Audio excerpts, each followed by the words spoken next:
आदम को पुकारता था, आदम तो कहाँ है? और यहाँ क्या चल रहा है? यहाँ जो बेटा है वो बाप को पुकार रहा है, पिता तूने मुझे क्यों छोड़ दिया। हालेलुया। इसमें समझिएगा, पहला आदम जब गुनाह करता है तो बाप आता है कि तो कहाँ है, और वो छिप जाता है, क्योंकि मैं निवस्त्र हूँ, मैं नंगा हूँ, मैं तेरे शब्द को सुन करके डर गया था। और एक पवित्र व्यक्ति, पवित्र मनुष्य का पुत्र यीशु मसीह को क्रूस पर सजा दी जा रही है, और वो कह रहा है, पिता तूने मुझे क्यों छोड़ दिया। वो जो गुनाह किया था, आप समझिएगा, वो जो गुनाह किया था आदम ने गुनाह किया, परमेश्वर की आज्ञा को नहीं माना, उस गुनाह की सजा जो उसे मिली थी, वो गुनाह की जो उसके कपड़े उतरे थे, उसकी सजा अब यीशु मसीह ने अपने ऊपर ली। और यीशु मसीह पिता को पुकार के कहता है कि पिता तूने मुझे क्यों छोड़ दिया। इसको ध्यान से समझ दिया, पिता तूने मुझे क्यों छोड़ दिया। उस समय उसके कपड़े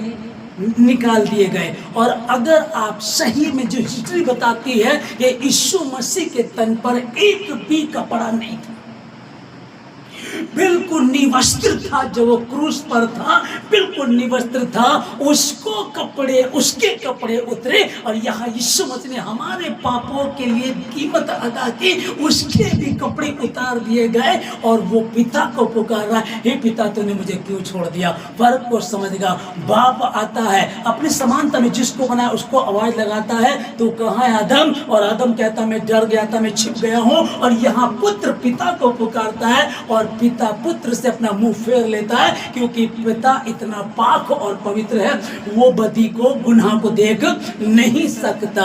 तब आगे बड़े शब्द से यीशु मसीह ने चिल्लाकर प्राणों को छोड़ दिया। और क्या लिखा आगे कि पृथ्वी डोल गई, चट्टानें तिरड़ गई, और मंदिर का पर्दा ऊपर से लेकर नीचे तक फट गया। ओके, अब समझिएगा उस समय क्या होता था कि आज भी अगर आप जो कैथोलिक चर्च के लोग हैं, आज भी वो गुड फ्राइडे से पहले, एक दिन पहले, होली थर्सडे जब होता, उस दिन वो कन्फेशन करते हैं, पाप क्षमा करते हैं। पादरी अंदर बॉक्स में बैठे होते हैं, वो याजक की तरह जो पुराना नियम है।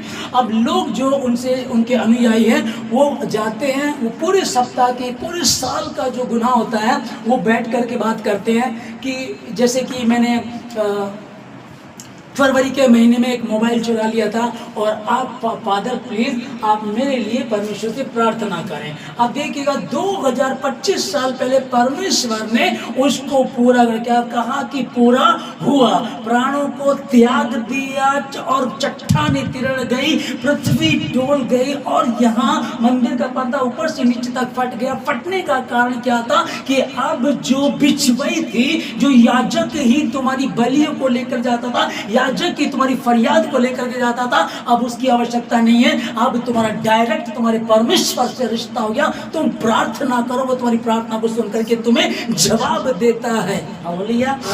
अब ये हुआ यहाँ, और तैयारी चल रही थी, काय की तैयारी चल रही थी, बलि की तैयारी चल रही थी।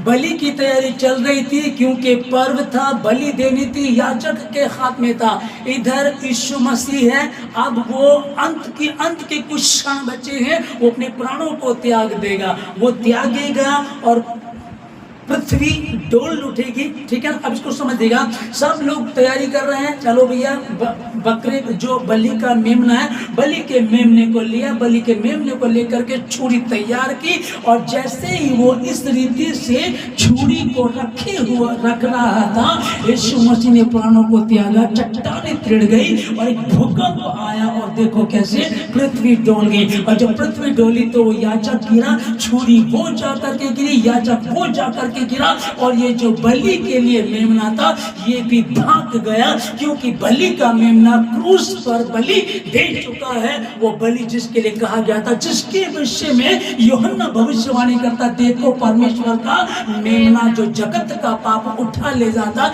जब उसने पाप उठा लिए हैं, अब बलि की आवश्यकता नहीं है। जो विश्वास करेगा वो नाश नहीं होगा, परंतु अनंत जीवन पाएगा। हालेलुया। अब वो अनंत जीवन तो देने के लिए आया है, लेकिन जो विश्वास करेगा। मैंने आपको बताया कि अभी भी अभी भी ये चल रहा है, अभी भी ये सब चल रहा है। संभल की जो बात मैं उत्तर प्रदेश की आप लोगों को बता रहा हूँ, वहाँ एक गैंग था। ये 2025 की 3 महीने से के ही केस की बता रहा हूँ। 50 से ज़्यादा लड़कियाँ पाई गई हैं जो उनके चुंगल में फंस चुकी थी, और वो बलि भी कर रहे थे, बलि भी देते थे। क्या उनकी बलिदान से, उनके बलि देने से कुछ हो सकता? नहीं हो सकता। इसलिए आज भी मसीह यीशु की आवश्यकता है। और प्रभु ने कहा अपने चेलों से, खेत पक्के हुए हैं और मजदूर थोड़े हैं, इसलिए खेत के मालिक से प्रार्थना करो, हे प्रभु, और मजदूरों को भेज ताकि सुसमाचार प्रचार हो, लोगों तक पहुंचे, लोग सत्य को जानकर स्वतंत्र हो जाएं। और शैतान वही चिड़ा हुआ है, वो मसीहों के काम को होने में रोक डालता है, प्रॉब्लम क्रिएट करता है, उनको रोकता, सताया जाता। मसीहों को प्रार्थना के लिए बाधा डाली जाती है, तो भी कुछ भी क्यों ना होता रहे, मसीह का काम बढ़ता था, बढ़ता है, बढ़ता रहेगा। हर एक घुटना टिकेगा और हर एक जीव अंगीकार करेगी कि यीशु ही प्रभु है। वो मरा पर वो मरा, मुर्दे जी उठे, वो मरा, पर्दा फट गया, अब बाधा नहीं है। अब पता बाधा कौन है? वो शैतान आपको पहुंचने नहीं देगा। ध्यान से सब जितने ऑनलाइन सुन रहे हैं, मैं आपसे कहना चाहता हूं, अब वो शैतान, उसे पता है अब इनका डायरेक्ट रिश्ता, पहले तो याजक हुआ करता था, याजक के पास जाना, तरह तरह के सिस्टम होते थे, मेंढा लेके जाओ, मेमना लेकर के जाओ, कबूतर लेकर के जाओ, है ना, बहुत ज़्यादा सिस्टम थे। अब कोई सिस्टम नहीं है, सिर्फ मन से विश्वास कर तो तू और तेरा घराना उद्धार पाएगा, बचाया जाएगा। अब विश्वास करना, अब उससे वो शैतान रोकेगा। आप देखिए कितने लोग आज भी, कितने लोग अपने बिस्तर में सोए होंगे, कितने लोग यहाँ वहाँ घूम रहे होंगे, उनको इस बात की चिंता नहीं है। ये क्या है? वही शैतान उनको उलझा देगा, मसीह के पास आने से रोकेगा। वो अपने काम में लगा हुआ, वो जानता है समय थोड़ा है, समय थोड़ा है, और बहुत सारे लोग जो मसीह में बढ़ रहे हैं। और मैं कहना चाहता हूँ, उसने कहा बुलाए हुए बहुत है, चुने हुए थोड़े हैं। मेरी बहन, मेरे भाई, जितने समय मुझे सुन रहे हैं, आप चुने भी की श्रेणी में हो जाओ और प्रार्थना करो। ऐसा ना हो यीशु मसीह कहे चेले छोड़ करके भाग गए, इनकार करना पड़े। 3 बार इनकार किया पतरस ने। जो इतना परमेश्वर के प्रति ईमानदार था, इतना परमेश्वर के प्रति अच्छा था, वो उसने भी परमेश्वर का, यीशु मसीह का 3 बार इनकार कर दिया। ऐसा न हो कि तुम परीक्षा में पड़ जाओ। प्रार्थना करते रहो, जागते रहो, प्रार्थना करते रहो कि तुम परीक्षा में ना पड़ जाओ। आप प्रार्थना करेंगे। अब देखिए, बाधाएं सारी खत्म हो गई, कोई बाधा नहीं है। आप किचन में हैं, छत पे हैं, रूम में हैं, आप बाथरूम में हैं, आप किसी भी कोने में क्यों ना हो, आप बैठ करके पुकारिएगा और वो सुनता है।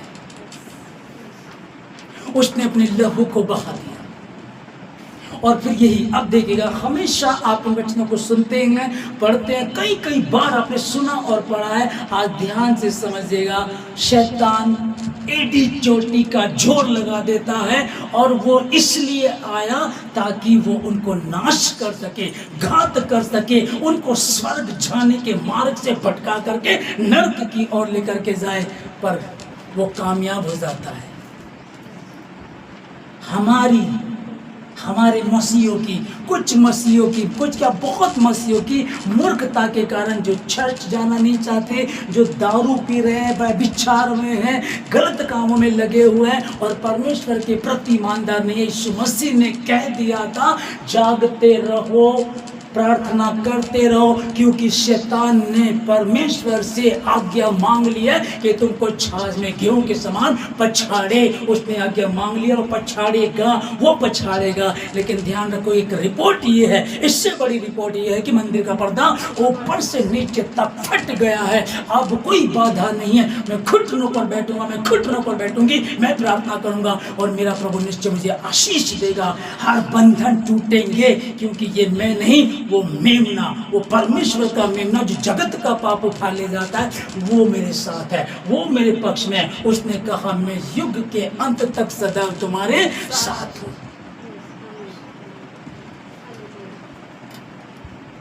क्योंकि उस लहू में जो ताकत है, जिससे हम पाते हैं छुटकारा, तेरा लहू बड़ा कीमती है प्रभु, तेरा लहू बड़ा कीमती है।